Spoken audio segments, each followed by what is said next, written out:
성경에는 예수님께서 오신 기록이 3번 기록되어 있습니다. 아마 굉장히 중요한 의미를 가진 기록이라고 생각이 듭니다.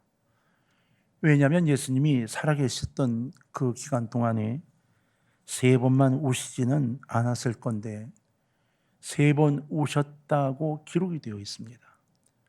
아니, 3번 오셨다 이런 기록이 아니고 오신 기록이 3번이 기록되어 있습니다.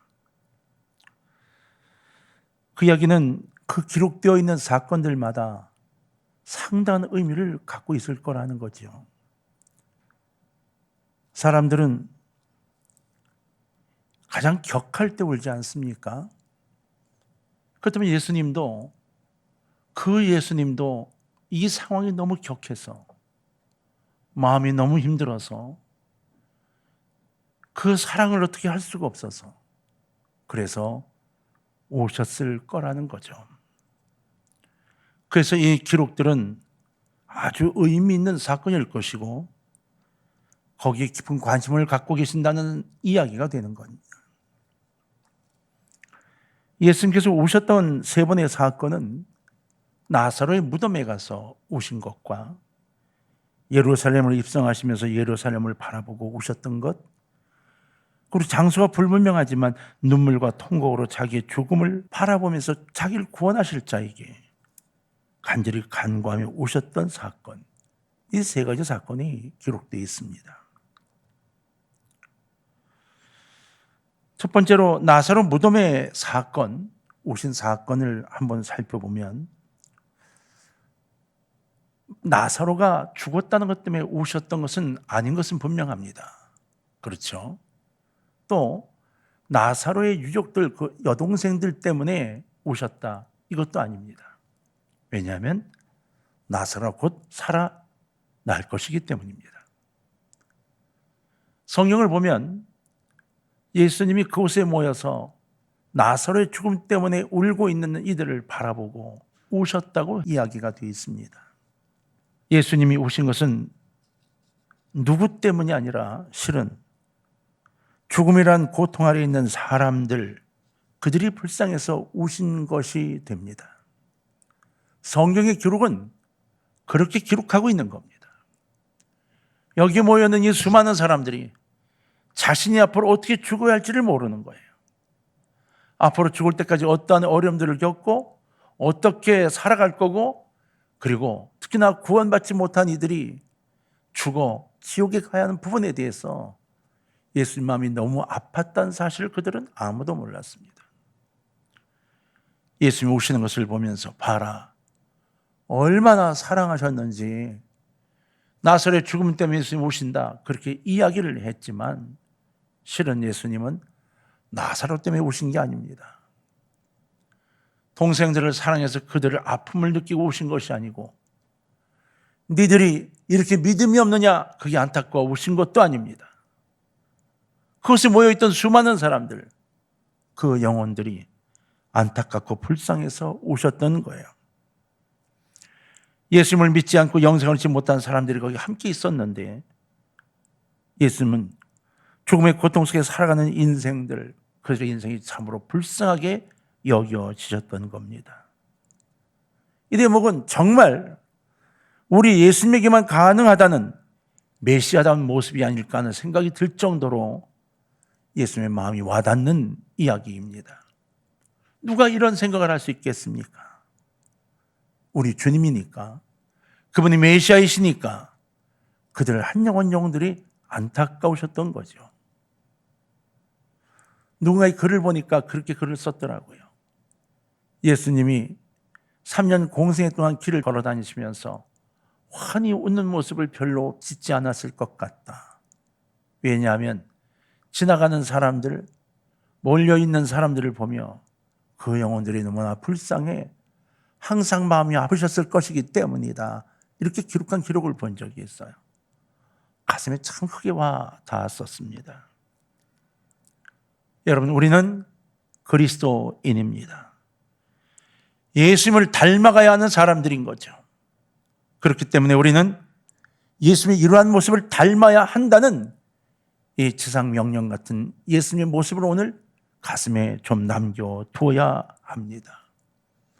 그저 나 하나, 그저 우리 가족의 삶, 이게 최우선이 아니라 어디로 갈지 갈 바를 알지 못하는, 인생을 사람이 의지할 때도 없는, 힘들어도 기도할 때도 없는, 어디 기댈 때도 없는 그 많은 사람들을 바라보며 걱정하고 우셨던 예수님의 그 마음을 저나 여러분이 닮아야 되지 않겠느냐고 하는 겁니다. 저는 어느 장로님의 이야기를 들으면서 가슴이 따뜻해진 적이 있어요. 어느 중시절이었는데 그렇게 말씀을 하시는 거예요. 같이 이렇게 모임 자리에서 아유 아무개 장로님 이번에 보너스 많이 나왔다면서요. 그럼 누가 먼저 말을 꺼냈어요. 그러니까 아유 예 아니 얼마나 나왔는데요. 그 당시에 보너스가 이렇게 뭐 많이 나올 때가 아닌데 아유 저희 뭐 업무 실적이 너무 좋다 그래가지고 이번에 전 직원들이 조금씩 다르긴 하지만 거의 100%를 받았다고 이러는 거예요. 그 월급의 100%를 받았다고. 이게 한참 전 얘기입니다. 그러면서 다들 어유 좋겠다고 축하한다고 그 돈 어디 쓸 거냐고 막 그러고 있는데 그 장로님이 이러시는 거예요. 아유 다들 그렇게 말씀하시면 저는 마음이 무거워서요. 아니 왜요? 그랬더니 그 장로님이 우리 주변에 있는 회사들이 참 여러 군데가 많은데 올해 실적들이 좀 안 좋아서 다 보너스를 주지 못하는 사업체도 있고 보너스를 10% 20%밖에 주지 못하는 사업체도 있고 오히려 지금 문을 닫아야 될 지경인 사업체도 있는데 우리만 그렇게 받고 나니까 같이 차를 타고 가는 수많은 사람들을 볼 때마다 미안해 죽겠다는 거예요. 그러면서 할 수만 있으면 이 돈을 어떻게라도 했으면 하는 생각이 든다. 이런 얘기를 하시는 거예요. 그랬더니 그중에 한 분이 이러시더라고요. 복에 겨웠어, 복에 겨웠어. 그렇게 말씀하시던데 저는 그날 눈물이 핑 돌았어요. 진심이 느껴졌거든요. 그리스도인의 진심. 내게 주신 것 감사하지만 내가 누리는 이 복을 누리지 못하는 저 사람들을 바라보면서 안타까워하는 것은 그리스도인만이 가질 수 있는 축복입니다. 그 마음을 가질 수 있는 복을 오늘 주님이 우리에게 보여주고 계신 거거든요. 사랑하는 동강의 가족 여러분, 우리 모두가 좀 여유로웠으면 좋겠습니다. 성령의 충만함으로 우리보다 힘들고 어려운 이들을 바라보며 눈물로 기도하고 눈물로 위로할 수 있는 그러한 사람들이 되었으면 좋겠다는 겁니다. 나를 보세요, 나를. 이렇게 어려워 죽겠어요. 이게 사는 건지 모르겠어요. 이러한 고백이 우리 입에서 나오지 않았으면 좋겠다는 겁니다. 오히려 나보다 조금이라도 어려운 일을 바라보면서 위로하고 손잡아 줄 수 있는 예수님을 담는, 예수님의 눈물을 담는 그리스도인들, 바로 그분들이 우리가 됐으면 좋겠습니다. 두 번째로 예수님께서는 자기를 죽음에서 구원하실 분에게 눈물로 통곡으로 기도하신 것을 기록하고 있습니다. 어떻게 보면 자신을 죽음에서 구원해달라고 기도한 것이라고 볼 수도 있습니다. 인간으로 오신 주님은 죽음을 피하고 싶어 했을 겁니다. 그렇죠. 예수님이 인간 육체를 갖고 계시니까 될 수 있으면 이 잔을 내게서 라고 기도하셨잖아요. 겟세마네 동산에서도 정말 땀이 피가 되도록 기도하셨잖아요. 그 고통을 알기 때문에, 아예 모르면 모르지만 고통을 알기 때문에 얼마나 힘들어 했는지를 우리는 알잖아요. 그런데요, 이 기도가 단순히 자기만 살려달라고 기도한 것은 절대로 아니라는 겁니다. 예수님은 죽음을 피하게 해달라고 기도하시고도 내 뜻대로 마옵시고 아버지의 뜻대로 해달라고 기도했거든요. 예수님께서는 여러분, 자신이 배고플 때에 기적을 베푸시지 않았습니다. 백성들이, 설교를 듣는 민족들이 배고파할 때 그분 오병이어의 기적을 행하셨습니다. 자신을 위해서가 아니라 백성들을 위해 이 일을 행하셨다는 겁니다. 이렇게 볼 때 예수님의 이 눈물은 자신을 살려달라는 눈물이라기보다 오히려 자신이 죽음을 이기게 해 주셔서 인간들에게, 정말 불쌍한 인간들에게 구원의 길이 열리게 해달라는 차원 높은 눈물이었을 거라는 겁니다. 그 의미가 훨씬 깊다고 저는 생각이 됩니다.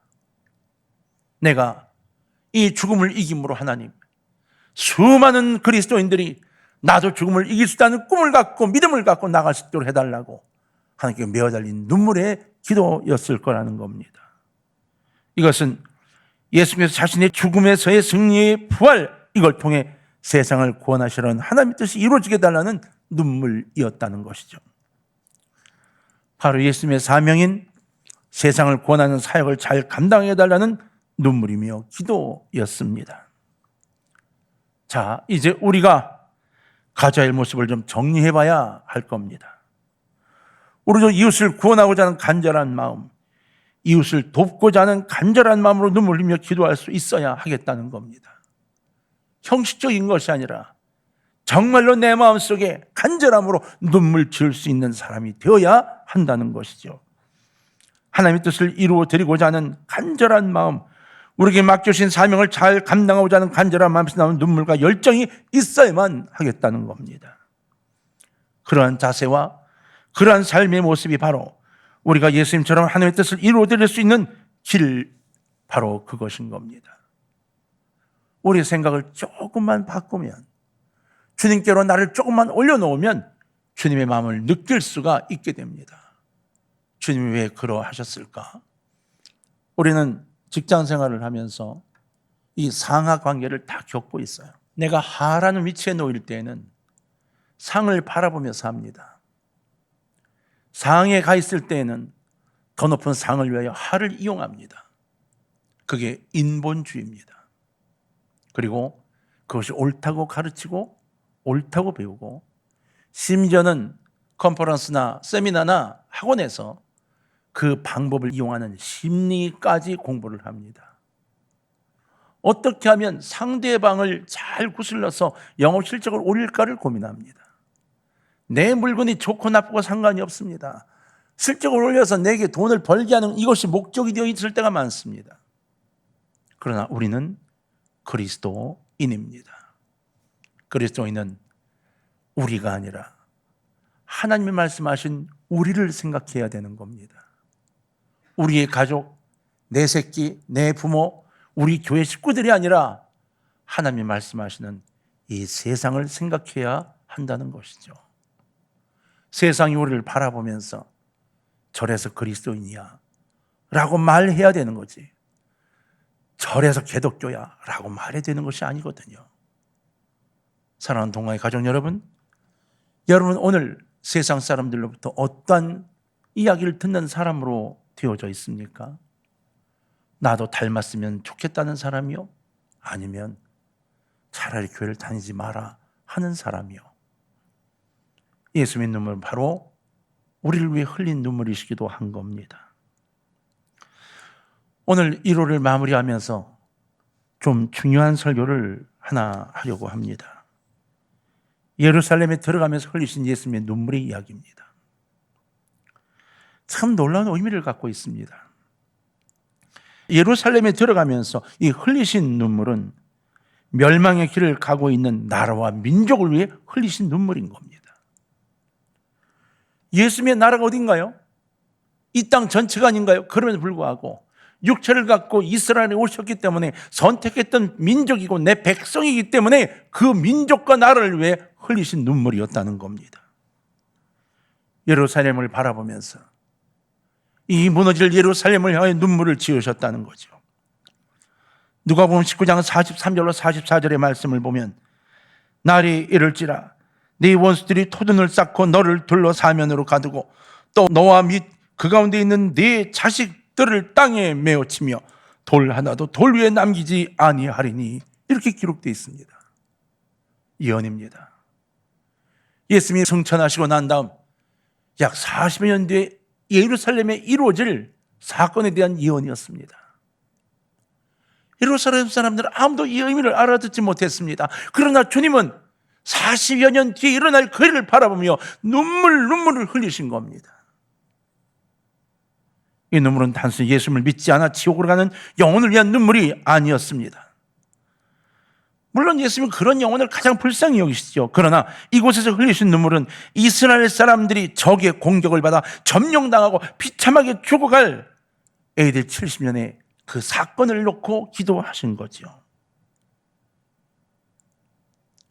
이스라엘은 예수님이 승천하시고 난 다음 조금씩 변해가기 시작합니다. 예수님의 말씀을 따르던 사람들이 이제 이곳저곳 소아시아로 물러가기 시작을 하고 예루살렘 교회가 위축이 되면서 소위 우리나라의 독립군과 같은 열심당원들이 이제 길을 쓰기 시작을 합니다. 그러면서 자꾸 로마군과의 접촉이 일어나게 되죠. 그래서 로마에서 할 수 없이 이 예루살렘에 이 거대한 군대를 보내 제재를 가하기로 결정을 합니다. 1차로 보낸 군대는 예루살렘 성을 파악을 못하고 달려들었다가 패퇴하고 맙니다. 그냥 간단하게 승리할 줄 알고 갔다가 늘루날라 놀러 가듯이 갔다가 패퇴하고 나고요. AD 12년이 되어서 티투스 장군에게 이 가업을 맡기죠. 티투스는 정보를 다 모아서 심리전부터 사용을 했습니다. 예루살렘 그곳을 향해 바로 진격하지 않았습니다. 군인들을 배로 이끌고 가서 그 가버나움 근처 헬모산까지 올라가서 그곳에서 쉬게 만들고, 그리고는 소문을 자꾸 내기 시작합니다. 대군이 예루살렘에 갈 준비를 하고 있다고. 그리고는 예루살렘에 진격하게 되죠. 갈릴리 호수를 지나 사마리아를 지나 예루살렘으로 올라가는 동안에 수많은 소문이 예루살렘을 계속 괴롭힙니다. 예루살렘에 도착할 때쯤에 예루살렘은 전쟁을 하겠다는 이들과 하지 않겠다는 일로 구분이 되죠. 그래서 우리는 그 유명한 마사이 전투를 보게 됩니다. 우리는 AD 70년 티투스에 의해서 예루살렘이 완전 점령당하고 마지막까지 항전하던 이들이 아이도 남지 않고 모두 죽음을 당하는 그 이야기를 알고 있습니다. 그때로부터 예루살렘은 존재가 사라질 듯 이제 꺼져가는 촛불과 같은 모습이 되고 만 겁니다. 예수님이 바로 이것 때문에 기도하셨고 이것 때문에 오신 거예요. 사람들은 다 자기들이 옳은 줄 알고 자기 뜻대로 걸어가느라고 예수님이 기도하신 그 기도에 대해 관심이 없었습니다. 이것은 예수님이 민족을 사랑하시다고 해서 보여주는 아주 중요한 대목입니다. 예수님은 온 인류를 사랑하시고 그들을 위해 십자가에 죽으셨지만 또한 당신의 민족을 특별히 사랑하셨던 겁니다. 이 눈물은 이 시대를 살아가는 우리에게 정말 중요한 눈물입니다. 이것은 인간으로 오신 예수님이 하나님의 뜻에 따라 살기 위해 나타나는 당연한 모습이고요. 그리고 우리에게 올바른 신앙생활의 귀한 모범을 보여주신 내용입니다. 여러분, 우리는 이 세상을 살아가며 우리에게 맡겨주신 나라와 민족을 사랑해야만 하는 그리스도인들입니다. 그것이 우리의 사명 중에 하나이기 때문에 이것을 우리는 가슴에 두어야 합니다. 나만 산다고요? 아니요. 나라, 민족이 없이는 나도 존재하지 못합니다. 우리는 대한민국을 사랑하고 지킬 의무가 있습니다. 그래서 예수님은 온 인류의 구원을 위해 세상에 오신 하나님의 아들이시지만 당신이 지상에 속한 나라와 민족을 위해 눈물을 흘리며 안타까워하셨던 겁니다. 우리가 예수님을 믿고 따르는 예수님의 제자라면 우리도 우리나라와 민족을 사랑해야만 하고 나라와 민족을 위해 눈물을 흘리며 기도하고 봉사하고 섬겨야만 하는 겁니다. 하나님이 이 나라와 민족을 사용하기 위해 우리에게 맡기신 겁니다. 그래서 일제시대에 나라가 없어질 뻔했는데도 우리의 힘이 아니라 바로 연합군의 힘에 의해 우리는 살아났습니다. 6.25 때도 완전 점령당할 뻔한 우리나라, 하나님의 역사로 살아나 세계에서 가장 부강한 나라 중 하나가 되어 있습니다. 무엇 때문일까요? 하나님이 사용하시는 나라가 되게 하기 위해서입니다. 그렇다면 맡겨주신 이 나라를 우리가 눈물로 기도하는 것 당연한 것입니다. 세상의 모든 성도들이 다 자기 나라를 위해 기도해야 되겠지만 우리는 정말 남달리 나라를 위해 기도해야 할 많은 일이 있습니다. 우리 대한민국은 지구상의 유일한 분단 국가죠. 북한에는 바로 우리 동포들이 말할 수 없는 고통 속에 살아가고 있습니다. 그들 중에 많은 사람은 자기들이 정신적으로 참된 자유를 누리지 못하고 독재자를 우상하고 있다는 것조차도 깨닫지 못하고 있습니다. 가장 중요한 건 예수님을 알고 구원받을 수 있는 기회조차 갖지 못하고 있다는 겁니다. 뭐 우리나라의 상태도 별로 좋지는 않습니다. 그렇죠? 정치인들이 국민들의 믿음을 얻은 적이 별로 없습니다. 가장 신뢰를 얻은 것이 바로 지금이라고 합니다. 국민들이 그동안 또 사기당한 것처럼 속고 속았다고 생각해서 이제 누구도 믿지 않겠다고 말하고 있다고 합니다. 경제도 마찬가지고요. 코로나19로 인해서 많은 이들이 은근한 공포와 불안을 느끼고 있습니다. 다가올 대선과 총선을 대해서도 아주 불안해한다고 합니다. 지금 연합 모임들이 자꾸 생겨나는데 그 중에 하나가 뭔지 아십니까? 바로 대선과 총선을 통해서 만들어질 악법에 대항하는 단체들입니다. 이 이야기는 그냥 어디에 흘러나온 게 아닙니다. 정치인들의 입에서 자신들이 국회의원이 되기 위해 흘러낸 수많은 약정들 속에 들어있는 것들입니다. 근데 그 악법들이 결국 기독교를 탄압하게 되고 하나님에게 어긋나게 되고 그리고 이 세상에 많은 이들에게 아픔을 줄 수 있는 법들을 자기들 이익으로 만들겠다고 공공연히 이야기하고 있어서 지금 총선을 바라보며 대선을 바라보며 많은 이들이 이 법을 어떻게든 막아야 한다고 이 총선과 대선을 통해서 막아야 한다고 지금 울부짖고 있다는 겁니다. 그런데 백성들은요 관심이 없습니다. 그저 내 것, 우리 집 여기밖에 관심이 별로 없습니다. 대한민국 우리에게 맡기신 우리 조국을 위한 기도와 사랑의 섬김이 얼마나 절실한지 모릅니다. 하나님께서 우리를 대한민국에서 태어나게 하셨습니다. 이 말은 우리가 대한민국에 속했다는 뜻이기도 하지만 하나님 우리에게 대한민국이라는 나라를 맡기셨다는 뜻이기도 합니다. 예수님께서 유대인으로 태어나셔서 그들을 사랑하며 나라 민족을 아끼셨듯이 저와 여러분 모두 다 우리나라 대한민국을 사랑하며 아껴야 합니다. 이 나라를 잘 가꾸며 좋은 사회를 만들고 민족을 구원하며 행복하게 살도록 하는 것은 하나님이 우리에게 맡기신 사명인 겁니다. 그러므로 우리 모두가 기도와 가르침과 의로운 삶으로 이 나라를 구원과 복된 삶으로 인도할 수 있도록 정말 하나가 되고 기도하며 실천하는 우리 동화의 가족들이 되시기를 주의 이름으로 부탁을 드립니다. 그저 지나가는 설교로 제발 듣지 마십시오. 여러분, 우리가 기도하지 않으면 이 나라는 존재가 불확실해집니다. 기도는 마지막 우리가 갖고 있는 무기이며 마지막 보루입니다. 동행 가족들과 이 설교를 듣는 많은 분들이 오늘 다짐하셨으면 좋겠습니다. 2022년 나라와 민족을 위한 기도에 여러분 제발 여러분 기도에 단 몇 초만이라도 시간을 작정하여 기도해 주시기를 주의 이름으로 부탁합니다. 하나님 복 주신 나라, 복을 누리며 살아가는 우리이지만 이 나라가 무너지지 않도록 이겨나가는 방법은 우리에게밖에 없습니다.